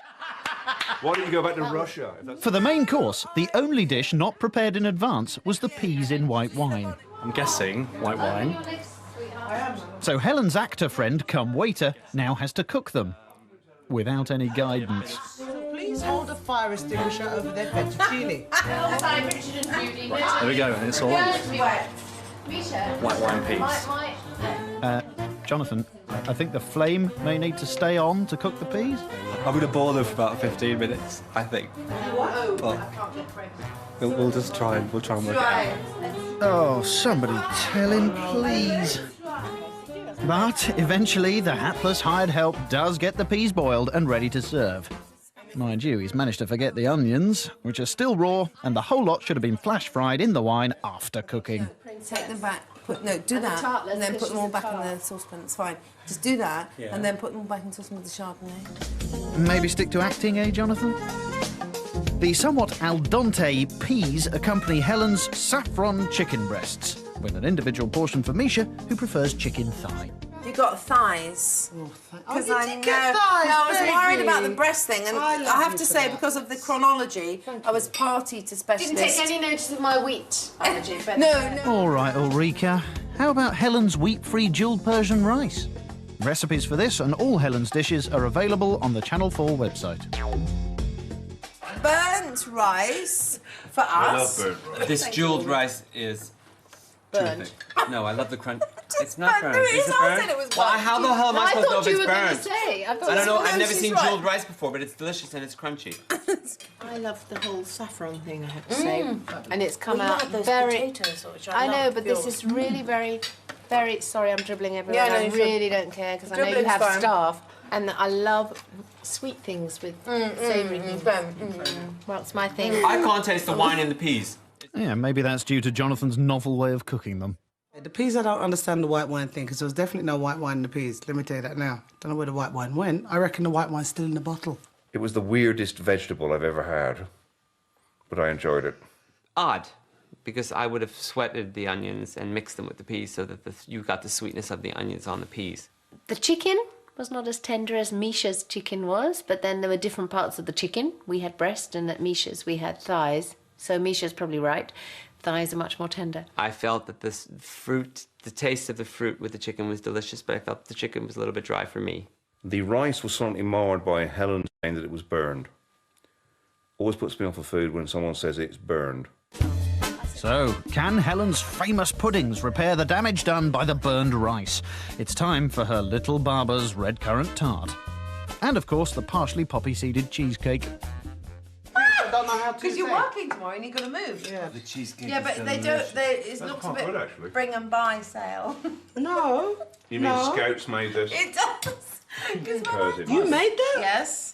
Respect. Yes. Stuff before. Kill her. I got She's a on it, diet man. before She knows what David. she's got the stuff. So what's this little Baba thing? 31st of May. From the grandmother. Why is it called Little Baba? Because that's her name. It's been Your embarrassing. grandmother's called Little Baba? Yeah, but it's only when I was age 70 that I felt not embarrassed enough to say. Little Baba, I thought it was... Yep, thrilling, Helen, but once again, you've forgotten the napkins. And this time, even Jonathan is nowhere to be seen, leaving Ulrika to dispense the kitchen roll.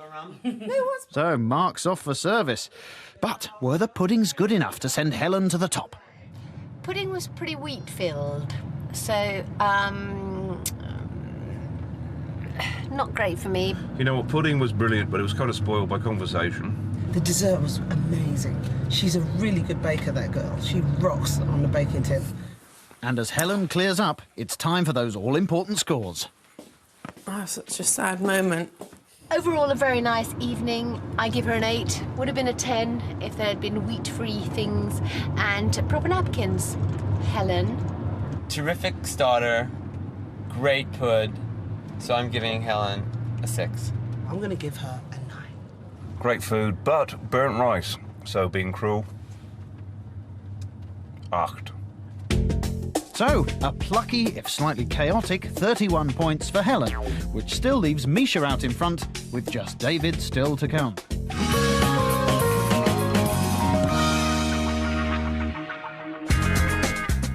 Night 1, Ben DeLisi scored a very respectable 33. I was nervous, but when you all came over, I felt... You look so I was so nervous. Next came soul diva Misha Paris's Taste of the Caribbean.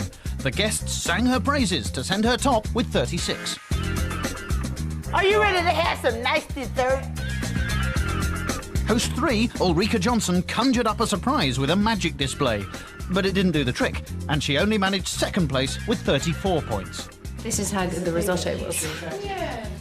And I don't know why, but I always am. While yesterday, Helen Lederer scored 31 with her Czech-based menu. Host for tonight's 5th and final dinner party is comedy writer David Quantick. Tonight, I think I'm feeling mostly resigned. It will end at some point, and that's the high point for me. Last night's high point for host Helen was supposed to be her 2 desserts, but she came unstuck when she forgot a vital ingredient for one of them. Oh, I didn't put the poppy seeds in. And a table essential for her guests. What do you mean? May I have Oh, napkin! Jonathan, napkins! One mind in the kitchen, one mind in the sort of living room, and, you know, she was slightly all over the place and scatty. I was disappointed with the main course simply because the rice was slightly charred. The chicken was too dry for my liking. And I have a thing for rice, so, you know, when it was kind of hard. She said it was burnt, but I didn't get it. I didn't know if it was burnt or is it supposed to be crispy. What is good about last night is that if I ever had any hopes of winning, which I don't think I ever did, at least they're not there at all now. So that's a plus for me. The venue for this evening's party, David's flat, is a stone's throw away from London's Oxford Street. Can he do any better to bag that £1,000 charity prize? He's spent the week protesting that he can't cook, but his guests are convinced that it's all just been a bluff. It could be silver service. There could be something completely over the top. I have a sneaky suspicion I'm going to turn up and there'll be a bloomin' cordon bleu dinner served up. High expectations from his guests, but David has a confession. Karen really does do all the cooking in this house, owing to an act of Parliament, restraining order, stopping me from cooking. So it's one of the first times I've been in the kitchen, and one of the last. People like that usually always sort of depreciate themselves, but really, they're brilliant. No, Misha, he really can't cook. But his wife, agony aunt Karen Krasanovich, has helped put together a simple menu that David hopes he can manage, starting with fresh corn tamales with roasted red peppers. This is a dish close to David and Karen's heart.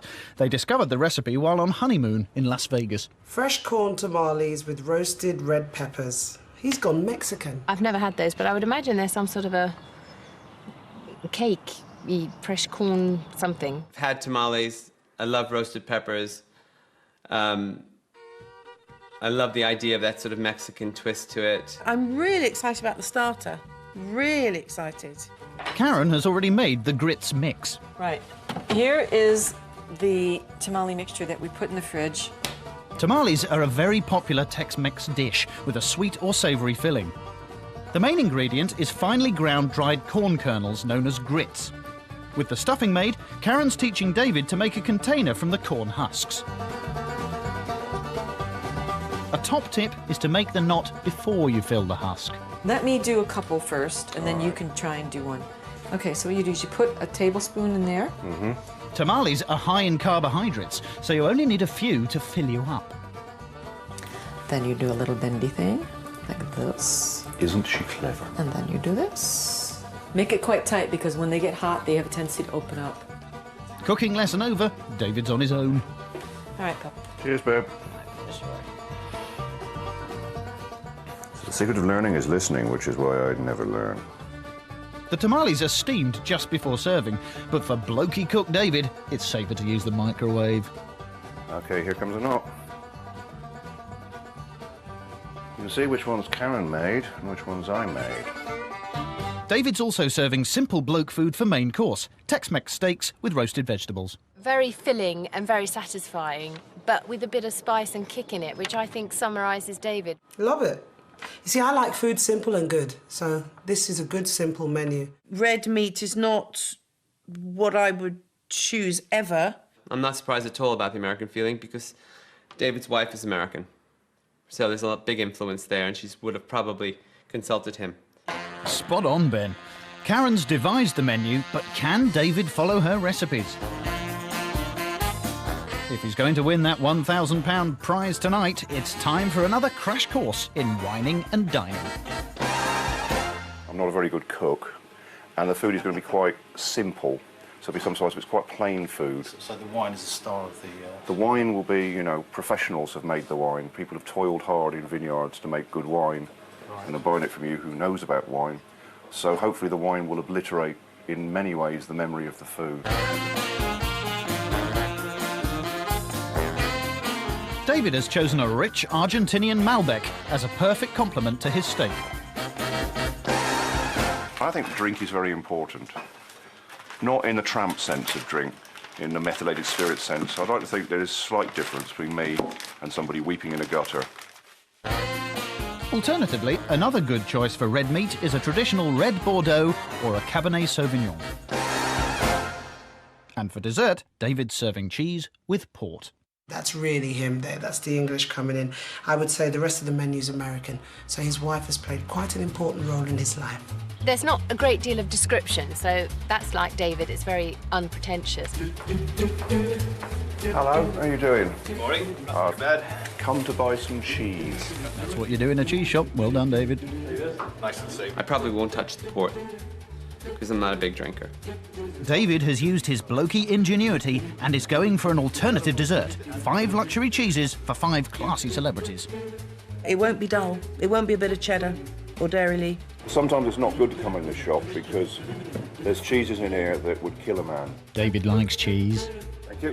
In fact, he really likes cheese. Wow. No, he really, really, really likes cheese. That's like being beaten up by your tongue. Cheese is an original idea, but is it really a dessert?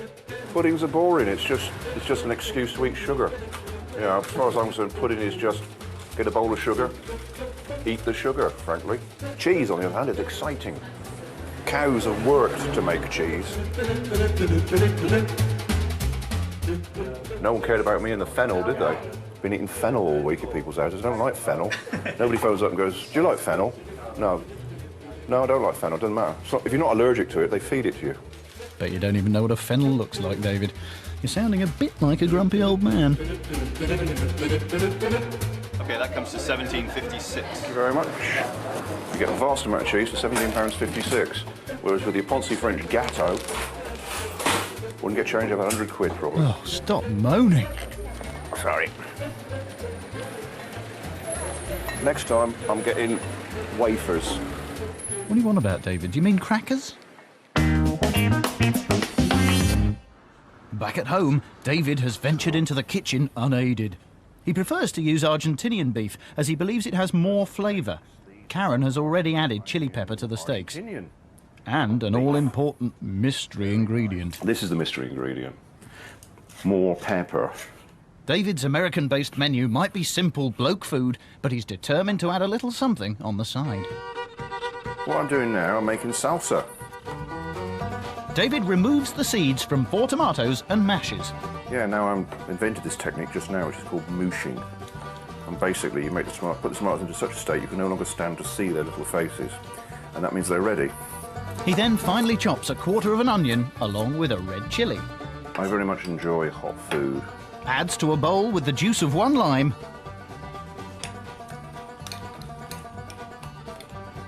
And that's it. Right. That's quite a fiery chili, actually.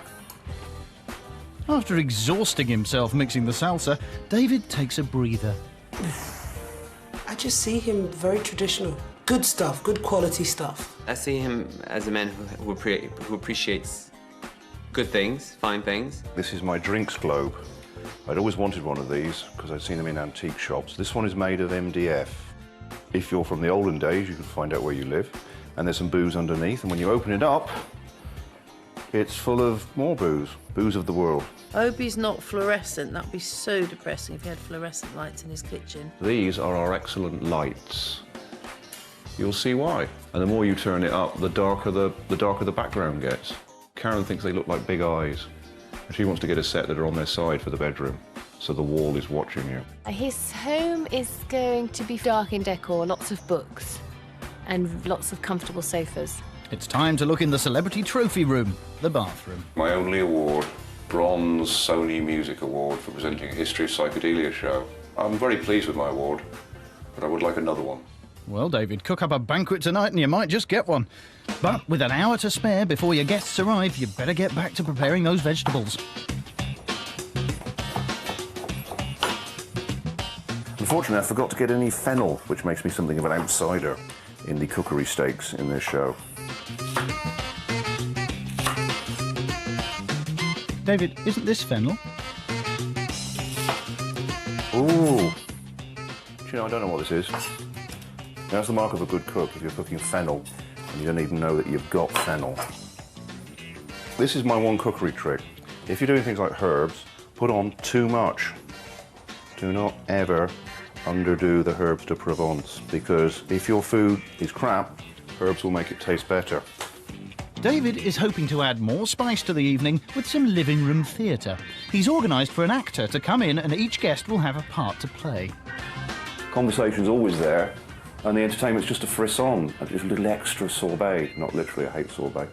And I think it's just to make it a bit different. It'll be a bit daft and just mess about and look stupid, and I think it'll be entertaining for everyone. Entertainment at a dinner party, nay. If it's the right kind of entertainer for that group of people, it's a plus. 20 minutes before the start of the final dinner party. Who do the celebrities think will win that £1,000 for charity? I'd go for Ben, actually. Ben could probably take this one. I still think I should win. I still feel my chances are good because I did everything myself. I'd like David to win if I had to choose someone I'd like to win without having tasted him. Yeah, you might live to regret saying that, Helen. Still, time's nearly up. Karen's making a quick getaway before the guests arrive. Bye. First to show is Misha. Welcome. This is where we live. I was very shocked by... Oh, look at that! Followed by Helen. Hello, how are you? Well, you're not very calm. I'm not calm at all. There's Lou. Look at that face. Let's make him wait. Boys will be boys. He's not going to buzz. This is pride. He's not going to buzz.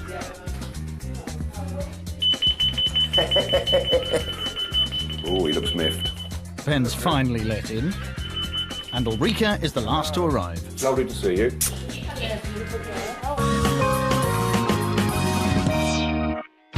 Comedy writer David Quantick is hosting a unique dinner party. His guests are 4 celebrities who'll secretly mark his food after they've eaten. The others have all entertained, so at the end of the night, they'll find out who's got the highest score and won the £1,000 prize for their chosen charity. It's David's first ever dinner party, and he's struggling to get everything ready on time. So while he attends to the food, the others take a peek at his central London flat. The boys' room. Yes, this is the bathroom. This must be the bathroom. This is the bathroom, hence toilet. Toilet. And actually, I confess I've already put the seat down because I've used it. Did imagine lots of books. I did. I got that bit right, but I didn't get anything else right. What is interesting, Ben, if I may say, is that he's got his themed books. London, London. The law of playground. Very male books, I think. It's all very male. This, I said he'd have dark oak furniture. Yeah, a roll-top desk, isn't it? That's great. Very big deodorant. Yeah. Bless him. Yeah, well. All right, we like this. Back in the kitchen, David's embracing his Tex-Mex food. What it is, it's a crisp bowl for Mexican food with a section here for sauces. It's an extraordinary item, but it's great for parties. Another clever prop to help his guests get in the spirit of the Americas. Just home. So what is this? Oh, what's he got? Oh,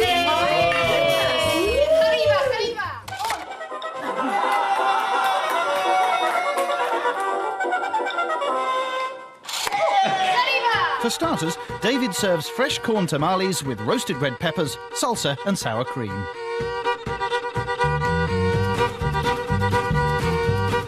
Do we have to unwrap the parcel? You just remove the contents. Eat the contents, but not the... You just remove the contentsios. Yeah, but these are lovely, David. Don't stumbling into them. David, I want more. Who wants sour cream? This is so not what I thought he would have done.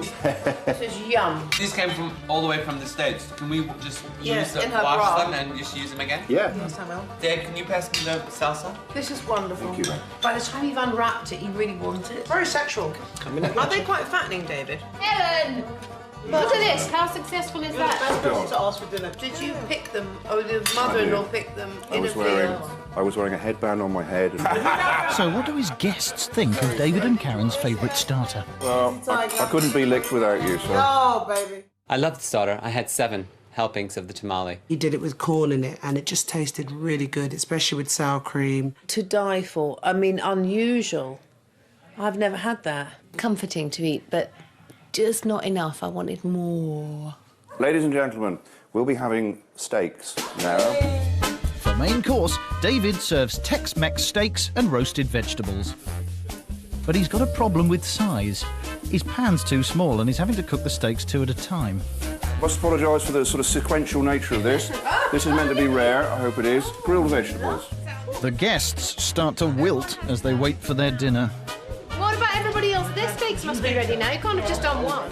And it's all getting a bit much for apprentice cook David. Right. 2 at once.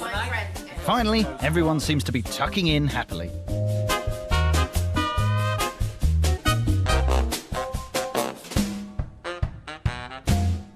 He, bless him, was cooking the steaks independently and individually, obviously. And that made it so that I got my steak first, about 5 or 10 minutes before everybody else. The steak was, again, just a very, very basically seasoned. The vegetables were sort of just roasted vegetables. It wouldn't have been a meal that I'd have ever ordered, but it was delightful. It was fantastic. I was just a bit perturbed that Ulrika got her steak first. Because, you know, we all have to look at Ulrika because we kind of all have this sort of thing with Ulrika, like, why does she get everything first and she's always late? For dessert, David serves a selection of cheese and a big bunch of grapes. Board? Cheese board. These are grapes. This is a used milk cheese. That's not used milk, it's a used milk. That's a cheddar with a kick to it. Now you've all got your little cheese knife. It's not a conventional dessert, but his guests dive in. His girlfriend over there. Top man. I'm loving you. Well, it wasn't a dessert. It was cheese. I liked the cheeses. I thought they were great. I just had a small taste of 1 or 2 of them. Loads of non-wheat crackers, nicely done. I just think the cheese should have come after the dessert. It's the last night, and David's desperate to win that £1,000 for charity, so he's about to unveil a surprise course for his guests, which should create a bit of a drama. Ladies and gentlemen, I'd like you to meet a friend of mine. This is Kate Gielgud. Hello. Kate's a very lovely lady. She's a trained actress. Kate Gielgud, Sir John's great niece, is going to help David and his guests put on some living room theatre. She's written a play which they're just about to perform. Ladies and gentlemen, for one night only, thank goodness, Can you see cleavage? You know me and the cleavage thing. Gotta show a little bit there. the mystery of Aunt Jemima's moustache. Don't speak, don't speak. Yeah, but it's gruesome, gruesome. I take it you didn't design that jacket then, Ben. When David introduced Kate, I was surprised because I did not think that David had any tricks up his sleeve. It is I, the famous French detective, Herbert Petit-Pois. Thank goodness! I'm not the kind of person that does entertainment at home.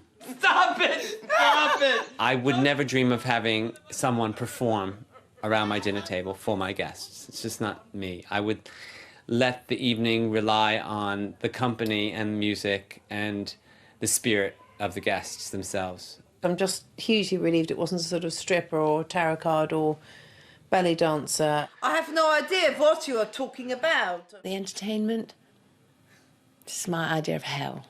You know those photos of me in Boyle magazine shaking my maracas. I don't like fancy dress.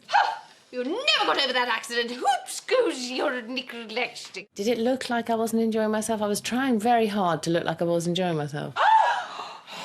I thought the entertainment was just A-class. He's stuck on his face. I love the way that we all had to dress up and look like complete morons. Help! Help! Police! Don't be stupid. It was great. You'll never take me alive.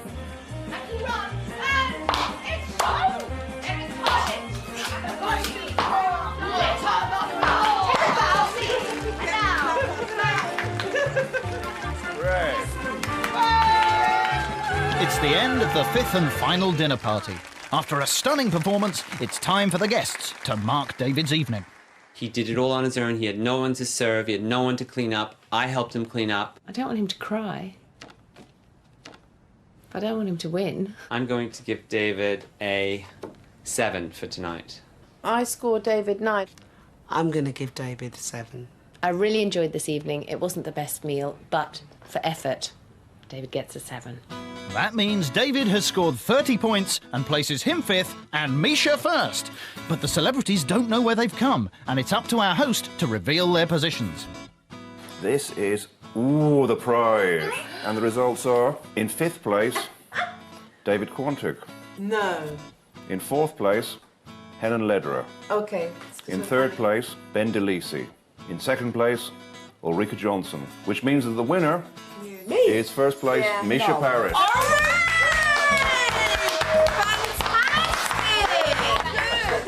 gave you 10. I never win anything. But your meal. I gave you guys all high marks. Honest, I did.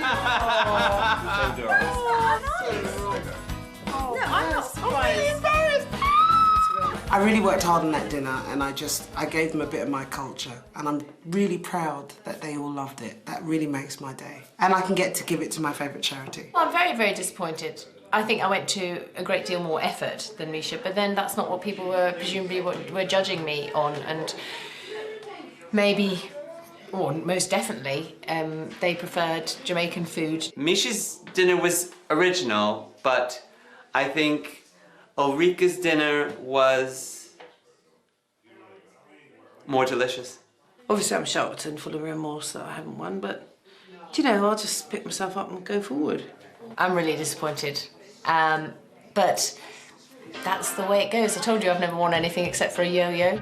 This I came 5th. It's kind of more interesting than coming 4th. At the end of 5 nights of celebrity cooking, Misha's won £1,000 for the charity of her choice. Thank you very much for voting me last. Get out.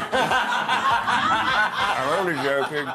It's been a lovely week. Look after yourself. I think Ben enjoyed the entertainment the most. He really got into the character of a very camp, exciting man who liked dressing up. It was nice to see people make fools of themselves in a good way. It didn't go badly, apart from the fact that obviously I lost. You won, glad you won. And stay out.